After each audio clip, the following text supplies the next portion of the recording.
Good morning from Bob's Homestead Living. It's a real snowy day outside.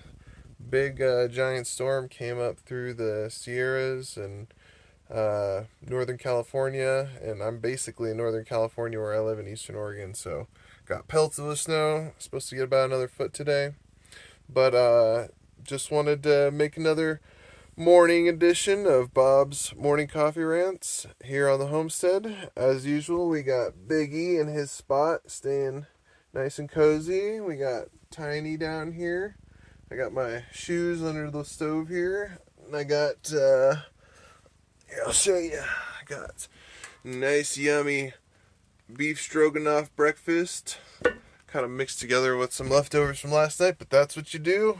I don't know if anybody else does it, but I kind of call it like a week long hodgepodge pot. A little bit of last meal's always in the next. But what should we talk about this morning? How about living out in the snow? What it takes to live up at 5,000 feet elevation and be able to be comfortable in a beginning setup like this where you're just getting started on your homestead. I don't have my log cabin built because when I first came out here, I only had about 5 or 6 months of summer, and there was a lot to do with just raw property. I had to clear, and I came up with chickens too, so I had to clear the property. I had to take care of these 100 chickens that I thought I was gonna make a profit off of with eggs, but that's a long story about the chickens. The chickens aren't here anymore. It's a lot of money and a lot of work. And my neighbors bought a couple of them for me, so a couple of them survived the culling, and they're actually making eggs now. Go figure. But so living up in the snow, 5,000 feet, 9 miles down a dirt road, where if I wanted to go drive right now, I have to contend with really snowy roads. So basically, you have to have a four-wheel drive. If you don't have a four-wheel drive, you're going to be stranded up here at certain points, and it even gets worse when the snow melts. So, you gotta have a four-wheel drive. Well, like I said, when I first moved up here, there was a lot to do. One of those things was chopping wood. So I spent the first few months felling trees, loading them up in my van, transporting them a few miles from where I harvest them, sawing or cutting them into logs, and then chopping them and then stacking them, and it's a lot of work. And I mean, it got me kind of buff. If you go back and look at some of my shorts I made of me chopping wood, you'll see I maybe was a little bit thinner, and I got some nice winter pudge on me. So four-wheel drive, you need to have lots of wood. I got just barely enough, I think, which is one of the lessons I've learned living up here. I mean, barely enough left to get me through winter. So I have enough, but it's kind of getting short. And I got as much chopped and stacked. I even put like this emergency pile together of logs that I hadn't chopped yet, just in case all my other chop stacks ran out. And they did. But now I know after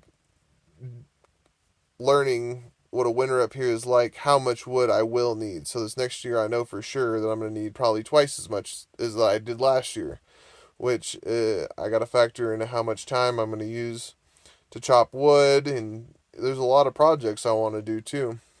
I want to build a little pond. I got this in-ground greenhouse I'm building. I mean, the list goes on of all these different projects I want to do, but you got to literally get up like you do on a farm, crack of dawn, or even before, especially in the summer. Work when it's cool in the morning so you can chill in the evenings and, really get going on stuff because once winter hits, you can't much do much anything out there. It's the kind of snow, too, where if you just touch it, it just sticks to you and instantly melts on you and makes you freezing cold. So, if you're ever dealt with different kinds of snows. And then it rains, and then it gets all hard sometimes. So when you're really living in the elements like this, and hey, what we got going on over here? They got to keep themselves entertained. But when you're living up in the elements like this, and you're contending with nature every day. Um, to me, it's very rewarding. I mean, I would much rather feel the admiration and self-respect for myself. What's the word I'm looking for? The gratitude?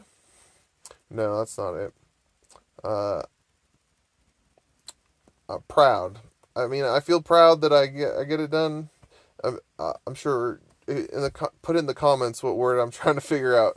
But I feel good about doing everything myself and being self-sufficient and chopping wood and relying on myself to burn it all winter with the wood stove that I have. You can kind of see where is it?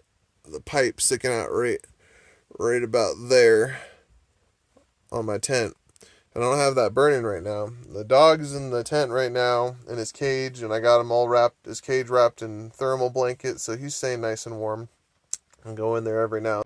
Sorry, the video cut out there. Now I'm gonna have to edit it with CapCut or something else. But I was talking about how living up here, you have to contend with everything every day, and I enjoy it. So if you guys enjoy living like this and you want to tell me what kind of things you want me to do or check out, or little projects, gadgets, uh, tell me in the comments, and maybe we can make some special videos. But hope you guys are all having a good day. Wanted to make this video a little bit more lighthearted. Most of them are exactly how I feel. I don't care about the algorithm or how YouTube uh, puts out my videos. I just came on here to show genuinely how I live and how other people can do it too, and how you can find contentment and peace living like this, as opposed to the crazy that's out there right now. So, anyhow, have a great day. Please like and subscribe if you like these videos. Peace.